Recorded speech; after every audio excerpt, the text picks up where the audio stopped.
Allah katakan Jahannam tarik ke sini. Jahannam pun ditarik. Jahannam punya 70.000 tali kekang. Satu tali kekang ditarik 70.000 malaikat. Besar Jahannam.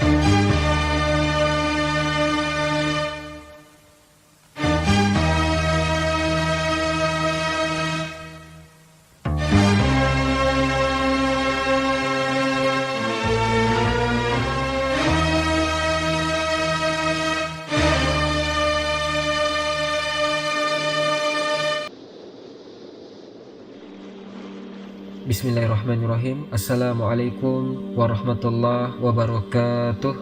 Alhamdulillahi wahda, wassalatu wassalamu ala rasulillah. Sahabat Ruang Islamic Channel dirahmati Allah SWT. Alhamdulillah. Setelah sebelumnya kita membahas tanda kiamat kubro, yakni api dari Yaman yang akan menggiring manusia menuju Syam.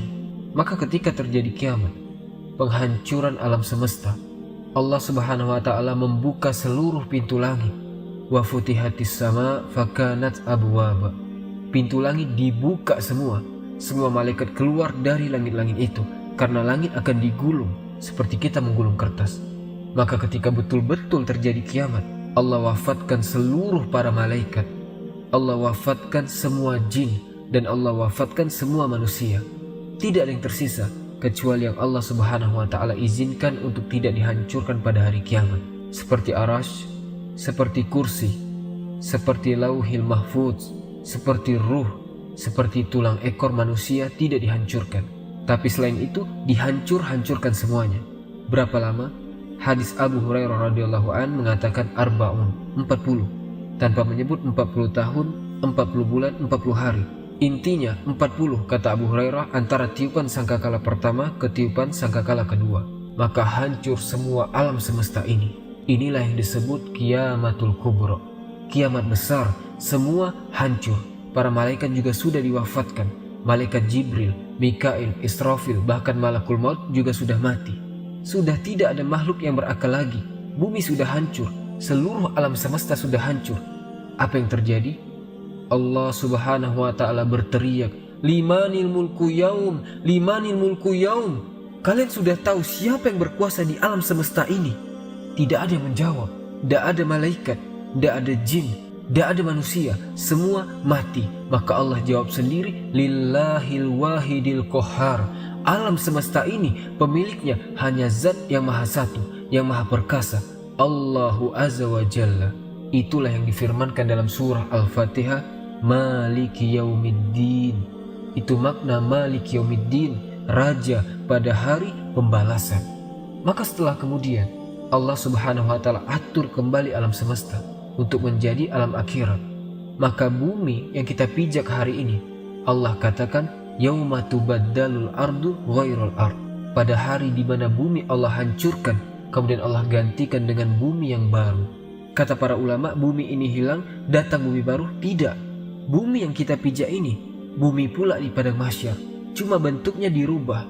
Yang tadinya bulat, kemudian dibentangkan. Sehingga bumi yang sekarang kita lihat ada bukit, ada gunung, ada lembah, ada tinggi, ada rendah. Nanti ketika Allah hancurkan, Allah ganti dengan bumi yang baru. Maka Allah hamparkan sehingga tidak ada yang meninggi, tidak ada yang merendah.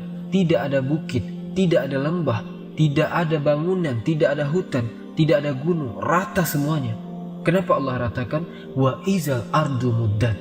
Dan apabila bumi diratakan, supaya makhluk sejak Adam meninggal sampai terakhir mati muat di bumi itu. Sekarang bumi itu dalam bentuk bulat kan? Di bumi ini ada lautnya, di bumi ada hutannya, di bumi ada bukit, ada gunung. Tidak semua tempat dihuni manusia. Kalau seandainya bumi tidak dirubah, kemudian seluruh manusia dibangkitkan sejak Adam sampai terakhir mati, tidak akan muat bumi ini. Makanya kemudian semua diratakan, sehingga kalau dibangkitkan semua akan muat. Itulah padang mahsyar. Allah katakan wa akhrajatil ardu asqalaha. Allah Subhanahu wa taala bangunkan malaikat Israfil untuk meniupkan sangkakalanya yang kedua. Ketika kemudian malaikat Israfil bangkit, kemudian meniupkan sangkakala keduanya, maka terjadilah yaumul ba'si wan nusyur, hari di mana manusia dibangkitkan, kemudian dikumpulkan. Maka ketika itu Allah katakan wa akhrajatil ardu asqalaha. kami keluarkan beban-beban bumi. Maksudnya adalah bangkai-bangkai manusia itu semua terangkat kembali. Dari mana? Dari tulang ekor. Karena tulang ekor manusia tidak dihancurkan pada hari kiamat. Ketika Allah perintahkan Israfil untuk meniup sangkakala yang kedua, dari tulang ekor setiap manusia itulah tercipta manusia kembali. Padahal sudah hancur semua dengan kiamat, tapi tulang ekor manusia tidak hancur. Karena disitulah Allah kembali ciptakan kita. Kemudian jasad itu dilempar ke permukaan semuanya. Bayangkan dari zaman Adam sampai yang terakhir mati, jasad itu bergelimpangan di padang mahsyar. Maka Allah Subhanahu wa ta'ala katakan, wa izan nufus zuwijat. Dan apabila ruh dipertemukan dengan tubuh, ruh orang beriman dilesatkan dari iliin untuk kembali ke tubuhnya. Kemudian ruhnya orang-orang kafir dilesatkan dari sijjin. Ruh-ruh itu kemudian masuk ke jasad-jasad mereka tanpa tertukar jasadnya. Disitulah manusia dibangkitkan. Ketika manusia dibangkitkan, orang-orang kafir ini digambarkan dalam surah Yasin, ya wailana man ba'atsana min marqadina. Duhai celaka kami, siapa yang membangunkan kami dari tidur-tidur kami ini? Maka mereka digambarkan seperti laron. Yauma yakunun nasu kal farasil mabsus.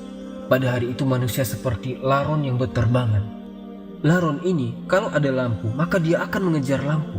Dan mereka terbangnya tidak ada aturan. Sehingga karena tidak ada aturan, diterjang kawannya, tabrak sana, tabrak sini, besoknya berhamburan, sayapnya entah kemana-mana. Begitulah kondisi manusia pada hari kiamat. Orang-orang kafir lari ke barat dan ke timur, lari lagi selatan ke utara. Mereka tidak ada tujuan, seperti larun. Yauma yafirul mar'u min akhi wa ummihi wa abi wa sahibatihi wa bani. Pada hari itu manusia lari dari saudaranya, dari ibu dan bapaknya, dari istri dan anak-anaknya. Semua manusia sibuk dengan sendirinya, kecuali orang-orang yang beriman. Orang-orang yang beriman ketika dibangkitkan dia tidak lari. Di sampingnya sudah ada pasangannya, sudah ada istrinya, suaminya, anak, ibu, kakek semua. Wallazina amanu, dan orang-orang yang beriman, wattaba'athum dzurriyyatahum biimanin. Kemudian keimanan diikuti oleh keluarganya, alhaqna bihim dzurriyyat. Maka kami kumpulkan keluarga yang beriman di satu tempat. Ketika orang-orang yang beriman ini melihat orang-orang kafir lari ke sana kemari, maka mereka hanya mengatakan haza ma wa'ada rahman wa sadaqal mursalun. Inilah janji dari Allah Ar-Rahman dan benarlah ucapan para nabi. Ikhwatal iman yang dimuliakan Allah Subhanahu wa ta'ala, ketika itulah baru ada penyeru di tengah-tengah padang mahsyar. Kemudian barulah manusia tertuju kepada satu arah, kepada satu suara. Dan Allah Subhanahu wa ta'ala bahasakan kal jorodil muntasir, seperti belalang-belalang yang sedang berterbangan. Belalang itu kalau sedang terbang bersama koloninya pasti akan tertuju pada satu titik. Maka semua tertuju pada satu titik. Disinilah disebut ardul mahsyar. Kita akan dikumpulkan. Ketika mereka dibangkitkan, Nabi SAW mengatakan yuhsarun nasu yaumal qiyamah hufatan uratan ghurlan. Ketika manusia dibangkitkan, hufat, tidak pakai celana, tidak pakai baju, telanjang bulat, kemudian tidak dikhitan, kemudian tidak pakai sendal, kemudian tidak membawa harta di badan. Mau siapapun Anda presiden, menteri, orang kaya, dibangkitkan sama. Karena di hari itu tidak ada yang membedakan si kaya dan si miskin, si pejabat dan si rakyat, semua sama dibangkitkan seperti itu. Lalu apa yang mau disombongkan? Di padang mahsyar itu macam-macam manusia dibangkitkan. Ada yang dibangkitkan kecil sekali, kecil seperti semut di tengah-tengah orang-orang besar, sehingga harus menghindar pijakan orang-orang besar. Siapakah mereka? Merekalah orang-orang yang sombong ketika di dunia. Dia merasa besar ketika di dunia. Di akhirat Allah kecilkan, Allah bangkitkan seperti zarah di akhirat. Ada juga yang berteriak-teriak ya Rob, ya Rob, tapi Allah tidak memandangnya. Allah tidak mengajak bicara dengannya. La yanzurullahu yaumal qiyamah. Allah tidak akan melihatnya pada hari kiamat. Walaupun dia berteriak ya Rob, ya Rob, ya Allah, ya Allah. Ada orang-orang yang tidak akan dilihat oleh Allah pada hari kiamat. Ada orang-orang yang tidak akan diajak bicara oleh Allah pada hari kiamat. Ada orang-orang yang lari, tetapi mereka berjalan dengan kepala. sedang kakinya itu di atas. La haula wala quwata illa billah. Bagaimana caranya? Allahu a'lam. Allah atas segala sesuatu maha mampu. Ada juga orang-orang yang dibangkitkan dengan mata yang buta, sehingga dia mengatakan, Ya Rabbi, lima hasyartani a'ma wa qad kuntu basyira. Ya Rabb, ketika di dunia aku bisa melihat, kenapa di sini buta, katanya. Macam-macam orang di padang mahsyar itu dibangkitkan. Karena orang dibangkitkan itu alama mata alaih, sebagaimana kematiannya. Ada ketika di dunia dia menusuk-nusuk untuk bunuh diri. Maka ketika dibangkitkan, di tangannya sudah ada pisau sedang menusuk-nusuk badannya. Anda bayangkan, manusia dibangkitkan itu macam-macam bentuknya. Baru kemudian manusia dikumpulkan di satu tempat. Disinilah terjadi faslul qada. Yang pertama kali faslul qada, di mana Allah Subhanahu wa taala akan membentangkan mahkamah peradilan di tengah-tengah manusia. Dan yang pertama kali diadili adalah para nabi. Dengan cara apa? Para nabi dikumpulkan umatnya. Nuh bersama umatnya, Nabi Soleh bersama umatnya, Nabi Syuaib bersama umatnya. Semua para nabi bersama umatnya. Kemudian Allah akan berkata kepada umat setiap nabi, Ya umat Nuh, sudahkah Nuh menyampaikan risalahnya? Orang-orang kafir dari umat Nuh mengatakan, Ya Rob, Nuh tidak pernah menyampaikan risalah kepada kami. Mereka hendak berdusta. Kemudian Allah mengatakan, Ya Nuh, lihat, engkau belum pernah menyampaikan risalahku pada mereka. Kenapa kau tidak sampaikan? Maka Nuh mengatakan, Ya Rob, aku sudah sampaikan. Kalau kau tidak percaya, aku punya saksi. Maka Allah mengatakan, kalau begitu datangkan saksi. Maka Nuh alaihi salatu wasallam meminta kepada Rasul kita Muhammad sallallahu alaihi wasallam untuk menjadi saksi bahwa Nuh telah menyampaikan risalahnya. Maka Allah panggil Rasul kita Muhammad sallallahu alaihi wasallam, Ya Muhammad, kenapa kau mau jadi saksi kepada Nuh alaihi salatu wasallam? Bukankah engkau usianya terpaut jauh dan kau tidak hidup di zamannya Nabi Nuh? Bagaimana kau akan jadi saksi mereka? Maka Rasul sallallahu alaihi wasallam mengatakan, Ya Rob, iya aku tidak hidup di zaman Nabi Nuh, tetapi aku yakin bahwa Nuh sudah menyampaikan risalahnya. Maka Allah mengatakan, apa yang membuat anda yakin bahwa Nuh telah menyampaikan risalahnya? Maka Rasul mengatakan, karena engkau yang bicara seperti itu ya Rob. Kemudian Rasul membacakan suratun Nuh. Engkau yang bicara dalam Al-Quran bahwa Nuh sudah menyampaikan risalahnya. Maka Allah mengatakan, sodakta, benar engkau. Wa kazabu haula, dan mereka sudah berdusta. Kemudian berpindah kepada nabi berikutnya, sampai diakhiri dengan Isa ibn Maryam, nabi yang terakhir dari nabi-nabi Bani Israel. Inilah isyarat bahwa Nabi Muhammad akan menjadi saksi bagi seluruh para nabi. Ketika Nabi Muhammad hendak rindu ingin mendengar Al-Quran, yang dipanggil siapa? Abdullah ibn Mas'ud. Abdullah ibn Mas'ud, bacakan untukku Quran. Kata Abdullah ibn Mas'ud, Ya Rasulullah, a'akra'u alaikal Quran wal Quran unzila ulaik. Rasul, apakah saya harus membaca Quran sementara Quran turun kepadamu? Oh tidak wahai Rasul. Kata Rasul, Iqra, baca, saya ingin mendengarkan suaramu. Maka Abdullah ibn Mas'ud membaca surat Nisa sampai kepada ayat hatta iza ji'na min kulli ummatin bi syahid wa ji'na bika ala haula'i syahida. Bagaimana ya Muhammad kalau tiap-tiap umat itu mendatangkan saksi-saksinya, kemudian engkau menjadi saksi mereka? Maka kemudian Nabi SAW menangis dan mengatakan, Ya Abdullah, hasbuka hasbuka, cukup. Maka Abdullah melihat Rasul menangis sehingga membasahi janggutnya. Rasul akan menjadi saksi bagi setiap umat dan setiap nabi. Setelah para nabi kemudian dimintai pertanggungjawabannya, barulah Allah Subhanahu wa taala menoleh kepada umatnya Muhammad, menoleh kepada kita semuanya. Baru Allah Subhanahu wa taala bertanya kepada kita. Disitulah yang disebut dengan al-ardu. Ard, apa itu ard?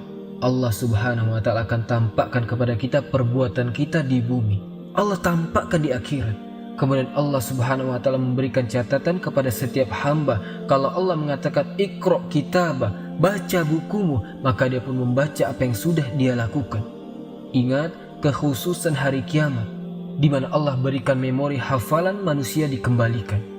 Mereka kuat hafalannya. Kalau sekarang di dunia, 1 minggu yang lalu kita pernah ucapkan apa? Kita pernah berbuat apa? Kita pernah menzolimi siapa? Kita pernah hasad kepada siapa? Pasti sudah lupa. Tapi di akhirat Allah berikan kekuatan hafalan sejak antum akil balik sampai antum diwafatkan hafal antum. Oh, jam segini, hari ini, tanggal ini aku begini. Kita akan hafal itu semua, akan dicocokkan dengan catatannya. Dan ketika itu teman-teman, manusia tidak bisa berdusta di hadapan Allah. Al-yawma nakhtimu ala afwahihim wa tukallimuna aydihim wa tashhadu arjuluhum bima kanu yaksibun. Mulut terkunci, tangan bicara, kaki menyaksikan apa yang sudah diperbuatnya. Bayangkan, saksi bukan hanya anggota badan, bahkan kulit juga jadi saksi. Kulit tiba-tiba bicara di hadapan Allah dan menyalahkan badannya. Akhirnya badan kemudian mengkritik kulit dan mengatakan, lima syahidtum alaina. Kenapa engkau wahai kulit menjadi saksi bagi badanmu sendiri? Kata kulit, antakanallah, Allah yang membuat bicara aku, mau apa? Tidak cukup hanya itu, tapi bumi yang kita pijak juga akan jadi saksi. Karena yauma izin tuhaddisu akhbaroha. Pada hari itu bumi menghabarkan kisah-kisah orang-orang yang pernah berpijak di atas bumi itu. Lautan akan jadi saksi, langit akan jadi saksi, malaikat akan jadi saksi. Siapa yang bisa mungkir dari kesalahan teman-teman? Semua jadi saksi. Di bumi antum bisa bayar lawyer, cari yang pandai bicara, dia bisa mendustakan yang jujur. Di akhirat nanti pengacaranya butuh pengacara, tapi di akhirat tidak ada pengacara. Apa yang mau diacarakan? Semua jadi saksi. Ikhwatal iman yang dimuliakan Allah Subhanahu wa taala. Mulailah manusia dihisab. Pertama Allah Subhanahu wa taala akan terbangkan catatannya. Di situ ada yang kemudian mengambil dengan tangan kanannya, dengan tangan kirinya, dari belakangnya, dan itu menunjukkan keselamatan dan tidaknya orang. Orang yang beriman ambil dengan tangan kanannya, dengan bangganya dia akan mengatakan, bacalah kitabku, saking senangnya dia karena dia tahu isi kitabnya. Tetapi orang-orang yang mengambil catatan dengan tangan kirinya, dia mengatakan apa? Ya laitani lam uta kitabiyah walam adri ma hisabiyah. Duhai kiranya aku tidak mau mengambil catatanku dan aku tidak tahu apa hisabku. Sampai terakhir dia akan mengatakan, ma aghna anni maliyah halaka anni sultaniyah. Duhai kiranya kekuasaan yang aku bangga-banggakan di dunia pun tidak ada manfaatnya. Duhai kiranya harta yang bertumpuk di dunia pun tidak ada faedahnya, menyesal dia. Kemudian mereka dikumpulkan di padang mahsyar. Terjadilah hisab kepada binatang. Disitulah dikumpulkan semua binatang, mulai dari semut, kuda sampai kepada buaya. Dikumpulkan semua di situ. Kenapa? Karena di antara binatang juga ada yang saling menzolimi. Yang bertanduk nanduk binatang yang tidak bertanduk. Buaya makan ular, ular makan binatang lainnya. Binatang ini terus makan-memakan sampai ke binatang yang kecil. Saling memakan di antara binatang. Allah Maha Adil. Ada hisab di antara binatang. Terjadi hisab tapi mereka tidak diazab. Mereka hanya dihisab saja. Setelah binatang-binatang dihisab, Allah mengatakan, kunu turoba, jadilah kalian tanah. Maka binatang-binatang pun kembali menjadi tanah. Orang-orang kafir melihat ketika binatang habis dihisab menjadi tanah, maka mereka mengatakan, ya laitani kuntu turoba, duhai kiranya aku juga menjadi tanah, kata mereka. Tapi tidak mungkin jadi tanah, tetap mereka dihisab dan diazab. Teman-teman, manusia akan dikumpulkan selama khamsina alfasana, 50.000 tahun, dalam kondisi berdiri. Tidak ada yang duduk atau baring kayak kita sekarang. Posisi mereka berdiri. Karena Allah mengatakan, yaumal yakumun nasu li rabbil alamin. Pada hari itu manusia berdiri menghadap Rabb-Nya. Kenapa tidak ada yang duduk? Tidak ada yang berbaring? Karena kalau duduk, maka dia akan tenggelam dengan keringatnya. Berbaring apalagi? Bagaimana tidak tenggelam dengan keringatnya? Matahari diletakkan di atas kepala hanya sejarak 1 mil. Ada orang yang bercucuran dengan keringat sehingga tenggelamlah dia dengan keringatnya. Ada yang keringatnya sedada, ada yang keringatnya sepusar, ada yang keringatnya selutut, sesuai dengan amalannya. Dan hari itu hari yang haus sekali. Makanya orang-orang yang berhasil minum dari telaga Rasul, lam yatma abada, dia tidak akan haus selamanya walaupun matahari di atas kepala. Likulin nabi hauzun, setiap nabi punya telaga. Dan yang paling besar telaga Rasul kita Muhammad SAW.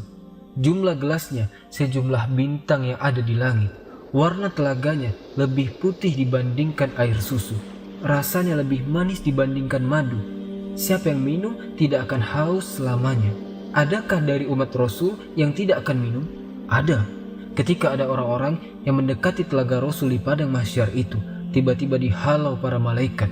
Kemudian Rasulullah SAW berteriak-teriak, "Ummati, ummati, ya Rob, itu kan umatku, biarkan mereka minum." Mereka dihalang. Lihat bagaimana rahmatnya Rasul kepada umatnya. Tapi Allah mengatakan, "Hei Muhammad, kau tidak tahu apa yang terjadi dengan umatmu sepeninggalmu. Mereka sudah merubah-rubah sunnahmu. Biarkan mereka tidak minum dari telagamu." Teman-temanku seiman yang dimuliakan Allah Subhanahu wa Ta'ala, manusia akan tenggelam dengan keringatnya. Kemudian manusia pada saat itu kebingungan, entah apa yang harus dilakukan. Mereka menunggu faslul qada. Bagaimana putusan Allah kepada mereka masih bingung. Akhirnya mereka pun berjalan kepada Adam. "Ya Adam, engkau kan bapak kami, mintalah syafaat kepada Allah. Tidakkah engkau iba kepada kami? Kami kesulitan di sini." Kata Adam, "Aku tidak bisa menolong kalian. Pergilah ke Nuh." Berangkatlah mereka ke Nuh alaihissalatu wassalam. Nuh juga tidak bisa memberikan syafaat. Kata Nuh, "Sebaiknya kalian kepada Ibrahim." Berangkat mereka ke Nabi Ibrahim alaihissalatu wassalam. "Ya Ibrahim, engkau adalah kekasih Allah. Tidakkah kau iba melihat kondisi kami?" Kata Ibrahim, "Tidak. Aku pernah berdusta 3 kali. Sebaiknya kau datang kepada Musa. Temui Nabi Musa." Berangkat ke Nabi Musa. Kata Musa, "Aku juga tidak bisa karena pernah membunuh orang." Pergilah ke Isa saja. Temui Nabi Isa. Kemudian mereka menemui Nabi Isa. Isa tidak menyebutkan uzurnya, tapi Isa mengatakan, "Datangilah Rasul Muhammad sallallahu alaihi wasallam." Datanglah mereka kepada Rasulullah sallallahu alaihi wasallam. Baru kata Rasul, "Analaha, akan kucoba." Rasul sujud di bawah aras Allah dengan sujud yang lama, sampai Allah datang dan mengatakan, "Irfa ra'saka ya Muhammad, angkat kepalamu wahai Muhammad. Kul yusma, katakan kau didengar. Sal tu'ta, minta kau diberi. Isfa tu syafa, minta syafaat kau diberikan syafaat." Allah. Teman-temanku seiman yang dimuliakan Allah Azza wa Jal, kembali kepada proses hisab. Hisab ini ada 2 macam. Ada yang disebut dengan hisaban yasiro, hisabnya mudah. Ada yang disebut dengan hisaban asiro, hisabnya sulit. Dan ada yang ketiga, tanpa hisab. Ada kelompok yang tidak dihisab, karena Rasul pernah ditampakkan dari 70.000 umatnya. Mereka tidak dihisab, tidak diazab, langsung masuk surga. Kemudian ditanya, "Siapa mereka orang-orang yang tidak dihisab itu, wahai Rasul?" Kata Rasul, "Orang yang tidak minta diruqyah, orang yang tidak minta dikai, besi panas yang digunakan untuk pengobatan, dan tidak tatoyur, menjadikan sial dan hoki kepada sebuah benda atau suara. Dan mereka senantiasa tawakal kepada Allah. Merekalah orang-orang yang masuk surga tanpa hisab dan azab. Tidak akan dikumpulkan di padang mahsyar, mereka langsung direct masuk surga. Tapi orang-orang yang hisabnya sulit dan orang yang hisabnya mudah tetap di padang mahsyar. Cuma mereka tidak sampai 50.000 tahun, tergantung hisabnya. Kalau hisabnya mudah, sebentar saja. Karena umat Islam, orang-orang yang beriman hisabnya cepat. Allah hanya menghisab manusia itu setengah hari. Bagi orang-orang yang beriman, tidak sampai 50.000 tahun, setengah hari saja. Tapi setengah hari kehidupan akhirat bila dibandingkan kehidupan dunia, sama dengan 500 tahun. Karena Allah mengatakan, "Inna yauman inda rabbika ka'alfi sanatin mimma ta'udun." Satu hari kehidupan akhirat sama dengan 1000 tahun kehidupan dunia. Berarti setengah harinya 500 tahun. Dan orang yang beriman yang mendapatkan hisab itu hanya dari ba'da zuhur ke ba'da asar saja, setengah hari kehidupan akhirat. Makanya orang-orang miskin lebih dahulu masuk surga setengah hari dibandingkan orang kaya. Kenapa? Pertanyaannya berat. Dari mana kau dapatkan harta itu? Kemana kau belanjakan hartamu? Banyak pertanyaannya. Yang kita makan akan ditanya, yang kita minum juga akan ditanya. Makanya Allah mengatakan, "Falyanzuril insan ila ta'amih." Hendaklah manusia melihat kepada makanan yang dimakannya, karena semua akan ditanyakan. Allah mengatakan di dalam Al-Quran, dalam surah At-Takasur, "La tus'alunna yawma izin anin na'im." Akan ditanya pada hari kiamat itu semua nikmat yang Allah anugerahkan kepada kita. Dan ingat, hisab itu ada 2 cara. Orang yang berdebat dalam hisab, celaka dia, pasti masuk neraka. "Man nukisa fil hisab halak," kata Rasul. Orang yang melakukan perdebatan dengan Allah ketika hisab, celaka dia. Maksudnya, Allah akan mengatakan, "Dulu kuberi kau mata. Sudah kau syukuri matamu?" Jawab. Maka dia mengatakan, belum ya Rob. Dulu ku beri telinga itu sebagai amanah. Kau gunakan untuk apa telingamu? Untuk maksiatkah atau untuk taat? Untuk maksiat ya Rob. Terjadi dialog. Kalau terjadi dialog seperti ini, celaka orang ini. Tetapi kalau yang kedua, ini tidak terjadi dialog. Dia hanya mengiyakan saja, kata Allah. Bukankah dulu di bumi aku berikan ini dan ini? Iya ya Rob. Bukankah dulu di bumi kau begini dan begini? Iya ya Rob. Itu saja. Dia tidak bantah. Maka Allah mengatakan, Al-an satartuka. Sekarang kututupi dosamu. Wa ghafartu zunubat. Dan ku ampuni dosa-dosamu. Ini hisaban yasiro namanya. Hisab yang mudah. Hanya ditanya, tapi tidak perlu jawab. Tetapi yang memerlukan jawaban sehingga terjadi mulakosa. Dialog di antara Allah dengan kita, maka celaka orang ini. Pasti binasa orang ini, hisabnya sulit. Ketika semua dihisab, maka datanglah mizan, timbangan. Fa amma man sakulat mawazinu fa huwa fi isyatir radiyah. Siapa yang berat timbangan baiknya, maka dia dalam kehidupan yang diridhoi, masuk surga. Wa amma man khafat mawazinu fa ummuhu hawiyah wa ma adraka ma hiya narun hamiyah. Tapi siapa yang berat timbangan buruknya, dipastikan masuk neraka. Teman-temanku seiman, setelah terjadi penimbangan amal, maka manusia mulai dikelompokkan dengan sesembahannya masing-masing.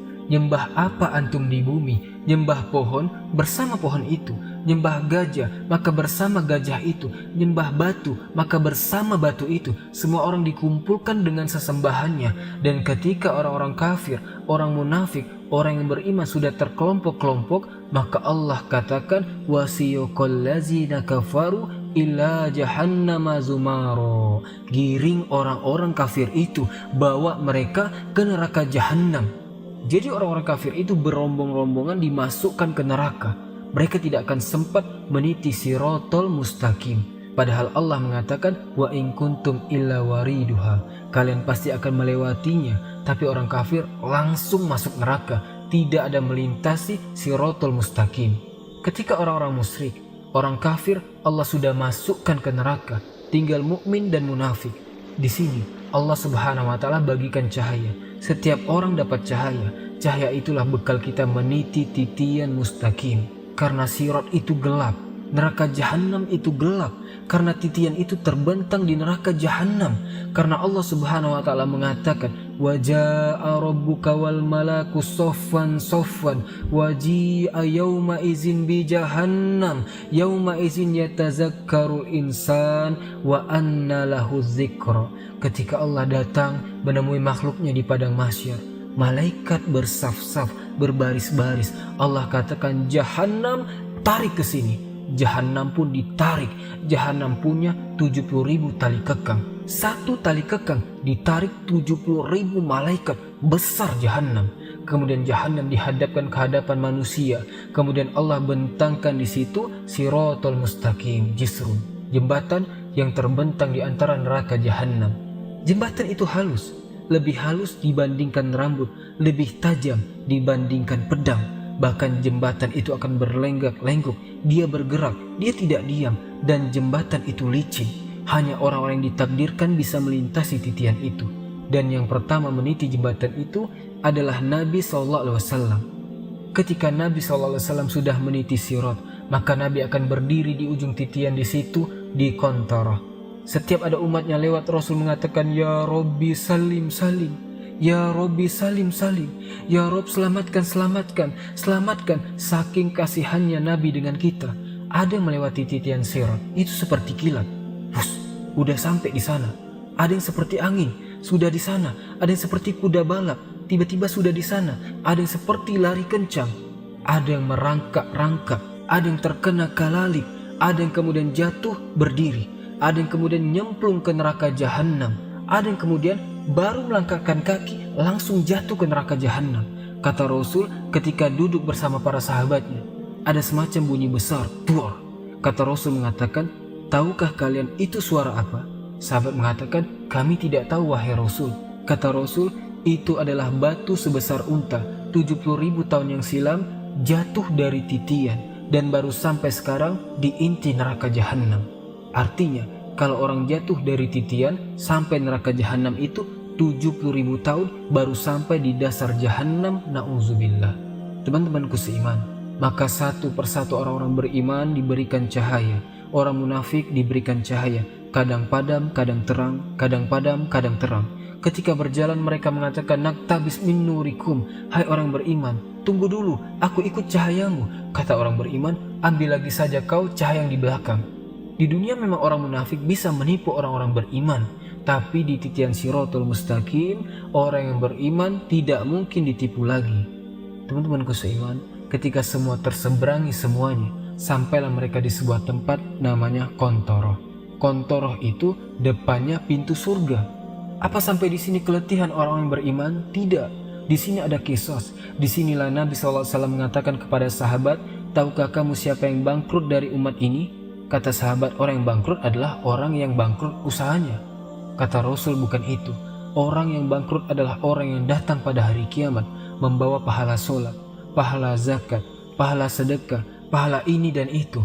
Tapi di satu sisi dia pernah menzolimi si fulan, mengambil harta si fulan, mencaci si fulan, menumpahkan darah si fulan, merendahkan si fulan. Akhirnya di kantor ini terjadi kisos. Padahal depan pintu surga tuh, supaya orang masuk surga mendapatkan keadilan, supaya dalam hatinya tidak ada lagi dongkol dengan kawannya. Allah cabut perasaan dengki sehingga menjadi bersaudara dalam surga. Karena orang-orang dalam penduduk surga itu satu hati. Kalau kita kan berhati-hati, ada yang dengki, ada yang marah, ada yang emosi. Supaya tidak ada itu, maka terjadi kisos di sini. Dulu kau sudah memukul aku, sini kamu, mana pahalamu? Diambil pahalanya. Ketika kemudian dia sudah tidak punya pahala karena sudah dikasihkan orang banyak, sering zolim waktu di dunia, karena sudah banyak yang dizolimi, dia mengatakan, mana pahalamu? Maka dia mengatakan, aku tidak punya pahala lagi, sudah habis. Kalau sudah habis kebaikannya, maka akan dilemparkan dosanya kepada dia. Padahal sudah dikontoro, sedikit lagi masuk surga, tetapi dilempar lagi ke belakang, ke neraka. Di kontoro ini, ikhwan, kisah sesama orang yang beriman saja. Kalau kisos dengan orang kafir, dengan binatang, zolim kepada binatang, zolim kepada orang kafir, atau zolim orang kafir kepada orang beriman, ini sebelum titian sirat. Itu kisahnya di situ. Tetapi kalau di Qontoroh, depan pintu surga, khusus orang beriman saja, karena sudah mau masuk surga masalahnya. Bahkan orang-orang yang dibunuh akan datang menghadap Allah tanpa kepala. Dalam hadis Abdullah ibn Abbas radhiyallahu anhuma, tangan kirinya membawa kepalanya. Walaupun ketika di bumi tidak dibunuh dengan cara dipenggal, tapi nanti pada hari kiamat orang yang dibunuh itu seperti itu bentuknya. Lehernya tidak ada, kepalanya dipegang oleh tangan kirinya, tangan kanannya menyeret orang yang membunuhnya, kemudian menghadap Allah dengan mengatakan, ya Rob sal haza lima qatalani. Tanya orang ini, kenapa dia bunuh aku, kenapa dia bisa membunuhku. Dan bayi-bayi yang dilempar hidup-hidup kemudian mati, seperti orang-orang yang punya anak dari hasil zina, kemudian malu, dilemparlah anak itu ke selokan, ke tong sampah, ke kardus, akhirnya mati bayi mungil itu. Maka Allah mengatakan, wa izal mau'udatu su'ilat bi ayyi dzanbin kutilat. Bayi-bayi itu akan membawa kepalanya menghadap Allah dan mengatakan, ya Rob sal haza lima qatalani. Tanya ibuku kenapa dia membunuhku, tanya bapakku kenapa dia membunuhku. Semua akan dikisos. Hati-hati.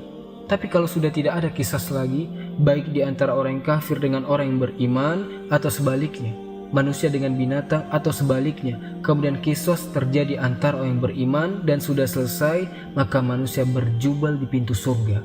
Manusia akan berdesak-desakan di pintu surga, padahal mereka sudah divonis masuk surga, tidak mungkin masuk neraka, tapi tidak bisa masuk surga juga karena pintu surga tertutup. Semua para nabi berusaha membuka, tidak bisa, tidak diizinkan malaikat Ridwan. Tiba-tiba di tengah manusia yang sudah divonis masuk surga itu, muncullah seorang laki-laki, Sayyidul Anbiya'i wal Mursalin, Sayyidul Awwalina wal Akhirin, Muhammad sallallahu alaihi wasallam. Nabi kita, kedua kita, Rasul kita Muhammad sallallahu alaihi wasallam mendekati pintu surga dan membuka pintu surga dengan mengetuknya, Assalamu alaikum. Maka Ridwan mengatakan, Waalaikumsalam. Kata Ridwan, "Man, siapa kamu?" Kata Rasul, "Ana Muhammad." "Saya Muhammad." Kata malaikat Ridwan, "Bika umirtu ala afdali ahadin qoblak." Aku diperintah Allah untuk tidak membuka pintu surga kecuali kau yang minta. Kata Rasul, "Ana awal man aftahtihu babal jannah." Sayalah orang yang pertama kali membuka pintu surga. Kemudian dibentanglah pintu surga. Pintu surga ini ada yang berteriak. Jadi Allah Subhanahu wa Ta'ala meletakkan para pemanggil di pintu-pintu surga. Kalau dia ahli solat, pintu itu memanggil, "Hei pakar-pakar solat, kau kesini, masuknya di sini, jangan di situ." Yang pakar puasa sunnah, puasa Senin Kamis, Ayamul Bid, puasa Daud, pokoknya ahli puasa ada pintunya, dari pintu Royan. "Hei ahli puasa, sini-sini dari pintu Royan, jangan di situ." Pintu jihad mengatakan, "Hei yang mati syahid, lewat sini." Pintu taubat, "Hei yang taubat, lewat sini." Masing-masing pintu menyeru kepada keahlian ibadahnya masing-masing. Dan surga itu memiliki 8 pintu, berbeda dengan neraka yang memiliki 7 pintu. Kenapa? Biar menunjukkan bahwa rahmat Allah itu lebih luas dibandingkan murkanya. Karena Rasul mengatakan, Allah berfirman, "Rahmatku lebih luas dibandingkan murkaku." Teman-temanku seiman, ketika ada orang yang berdiri di pintu surga, dia berdiri nih, dia tidak mau masuk surga. Kata Allah, "Masuk kau ke dalam surga dengan rahmatku."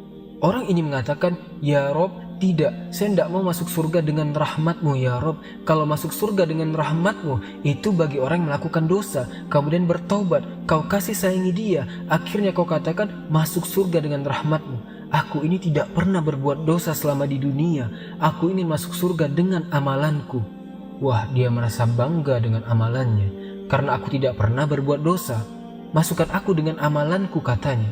"Baik," kata Allah, "hitung amalanmu berapa." Dihitung amalannya. Rupanya dihitung amalannya tidak sebanding dengan satu nikmat yang Allah berikan, nikmat penglihatan. Karena amalannya lebih banyak melihat, karena takut dia tidak bisa masuk surga dengan amalannya. "Kalau begitu ya Rob, masukkan aku ke dalam surga dengan rahmatmu ke dalam surga." Ya, karena masuk surga itu karena rahmat Allah. Kata para sahabat, "Termasuk engkau wahai Rasul, termasuk saya. Allah masukkan saya ke surga karena rahmatnya, tapi Allah masukkan ke neraka karena keadilannya." Teman-temanku seiman yang dimuliakan Allah Subhanahu wa Ta'ala, ketika kemudian penduduk surga masuk ke dalam surga, kemudian malaikat surga mengatakan, "Salamun alaikum bima sobartum fa ni'ma uqbaddar." Keselamatan bagi kalian wahai penduduk surga. Pertama kali tahiyatus salam, "Salamun qaulan mir rabbir rahim." Allah pun mengucapkan salam. Orang-orang tertentu saja mendapatkan salam di dunia itu, seperti Khadijah, istri Nabi. Kata Nabi SAW, "Rob dan Jibril menitipkan salam kepadamu, ya Khadijah." Tidak semua dapat salam dari Allah dan malaikat Jibril, hanya orang-orang tertentu, karena Rasul yang mengatakan Allah dan Jibril menitipkan salam. Tapi orang masuk surga semua akan dapat salam dari Allah, "Salamun qaulan mir rabbir rahim." Mereka dapat salam, dan salam itu artinya selamat, karena di surga tidak ada aib. Di surga itu selamat semuanya, tidak ada orang yang lisannya kotor, tidak ada di surga itu. Tidak ada tukang gibah, tukang gunjing, tukang caci, tukang maki, tukang merendahkan, tidak ada. Sampai kepada istri-istri tidak ada yang cemburu kalau antum bersama bidadari, karena semua jadi salam, selamat semuanya, selamat dari aib. Antum tidak kencing, antum tidak berak, antum tidak meludah, antum juga tidak mengeluarkan dahak, antum tidak ada congeknya bahasa kita. Pokoknya selamat badannya. Sampai-sampai ditanya, "Rasul, kalau hari-hari makan dan minum, kayak mana beraknya? Cemana kencingnya?" Kata Rasul, "Berak dan kencingnya dengan keringat, dan keringatnya seperti minyak misik." Itulah berak dan kencingnya penduduk surga, luar biasa. Selamat badannya, wanitanya tidak ada haid, tidak ada nifas, tidak ada bau ketiak di surga itu, semua wangi. Karena selamat badannya. Di surga itu tidak ada nenek-nenek. Di zaman Rasul, ada nenek-nenek datang kepada Rasul. "Rasul, aku masuk surga enggak?" Kata Rasul, "Nenek-nenek enggak masuk surga." Nenek ini menangis, kemudian dia pergi. Kemudian Rasul berkata kepada para sahabat, "Bilang sama nenek itu, bukan berarti nenek itu tidak masuk surga. Maksudnya di surga itu tidak ada nenek-nenek." Dibacakan ayatnya, "Inna ansya'nahunna insya'an faja'alnahunna abkara uruban atroba." kami jadikan nenek-nenek menjadi gadis-gadis, usianya 33 sampai 34, semua sebaya, sama usianya seperti itu. Dan surga itu teman-teman, nikmatnya bertambah dan bertambah. Ada sukul jannah, pasar surga. Pasar ini setiap Jumat kalau di bumi, kalau di surga namanya Yaumul Mazid, hari tambahan nikmat. Semua penduduk surga ke pasar, yang laki-lakinya itu berjumpa dengan kawan-kawannya di pasar itu, kemudian ngobrol, cerita pengalaman antum di dunia. Kita bicarakan semua itu, akan teringat dengan kehidupan dunia, obrolan kita, bercandaan kita, semua akan dibicarakan di pasar surga itu. Di pasar surga itu tidak ada jual beli, hanya untuk berjumpa dengan kawannya, ngobrol, minum, makan di situ enak-enak. Kemudian sebelum pulang, tiba-tiba Allah Subhanahu wa Ta'ala hempaskan angin membawa debu, kemudian mengenai jasad-jasad yang ada di pasar surga itu, maka dia akan bertambah gantengnya, bertambah sehatnya, bertambah kekarnya, bertambah indah pokoknya. Ketika pulang, istrinya tidak kenal. Lakodis jastum husnan wa jamala. Wahai suamiku, kenapa engkau makin tampan, makin ganteng? Kata suaminya, kau juga istriku, kenapa makin cantik? Katanya. Jadi setiap minggu kenikmatan itu bertambah, makin ganteng, makin ganteng. Dan di surga, makanan hari ini kalau dimakan besok lebih nikmat lagi, kalau lusa lebih nikmat lagi, besoknya lagi makin tambah nikmat. Itulah di surga. Di surga itu makin hari makin nikmat, makin hari makin ganteng, makin hari makin cantik. Teman-temanku seiman, ketika orang masuk surga, pertama yang dimakan apa? Dan pertama yang diminum apa? Yang pertama dimakan penduduk surga, kabidil hud, hatinya ikan paus. Tentu ikan paus di akhirat, bukan di dunia. Kemudian minum air jahe, jahenya jahe surga. Kata Abdullah bin Abbas, dunia dan surga itu hanya mirip nama, tapi hakikatnya berbeda. Di dunia ada air jahe, wedang jahe. Di surga ada wedang jahe, hanya kesamaan nama, tapi hakikatnya berbeda. A'dat tulis ibadis solihin, ma la aina ra'at, wala uzunu sami'at, wala khatara ala qalbi bashar. Aku sediakan bagi hamba-hambaku yang soleh surga yang tidak pernah dilihat oleh mata, tidak pernah didengar oleh telinga, dan tidak pernah terbetik dalam hati manusia. Macam mana cara menggambarkannya? Jadi hanya kemiripan nama saja. Di surga ada pisang, di dunia ada pisang, tapi pisang surga beda rasanya. Di surga ada madu, di dunia ada madu, beda madu di surga. Di surga ada khamar, di dunia juga ada khamar, beda. Khamar di dunia ini paling rendah, sakit kepala orang yang minum. Paling tinggi, teler, tidur di got di jalan. Tapi khamar di surga itu lezat bagi peminumnya, lezat. Teman-temanku seiman, dan di surga Allah sudah peruntukkan satu orang mendapatkan 2 istana minimalnya. Waliman khofa maqama rabbihi jannatan. Bagi orang yang takut, Allah sediakan 2 istana. Dan dia akan mendapatkan nikmat yang besar, sebagaimana ahlun nar akan mendapatkan azab yang besar. Ketika penduduk surga, iza dakhala ahlul jannatal jannah wa iza dakhala ahlun naron nar. Apabila penduduk surga masuk ke dalam surga, penduduk neraka masuk ke neraka, ji'abil mauti ala suratil kabsh, didatangkan kematian dalam bentuk kambing gibas, disembelih kematian itu sehingga tidak ada kematian lagi. Maka datanglah penyeru kepada penduduk surga, ya ahlal jannah la mauta lakum wa ya ahlan nar la mauta lakum. Hei penduduk surga, tidak ada kematian. Hei penduduk neraka, tidak ada kematian. Maka penduduk surga akan mendapatkan nikmat selamanya, abadi, dan penduduk neraka akan mendapatkan azab selamanya. Itulah ringkasan perjalanan manusia dari kehancuran alam semesta, kemudian di padang mahsyar, kemudian di titian sirat, sampai masuk ke dalam surga dan neraka. Tentu yang saya ceritakan ini teman-teman adalah bagian kecil, hanya gambaran. Karena sehebat apapun orang menggambarkan surga, menceritakan surga, surga menyelisihi gambarannya. Karena surga tidak bisa dibayangkan. Kita hanya menukilkan sabda-sabda Nabi, ayat-ayat Al-Quran. Beginilah gambaran surga, karena tidak semua dibentangkan. Oleh karena itulah perlu keimanan yang kuat tentang hari akhir. Makanya salah satu rukun iman, al-imanu bil yaumil akhir, beriman dengan hari akhir. Wallahu alam bissawab. Subhanakallahumma bihamdika asyhadu an la ilaha illa ant astaghfiruka wa atubu ilaik. Assalamualaikum warahmatullahi wabarakatuh.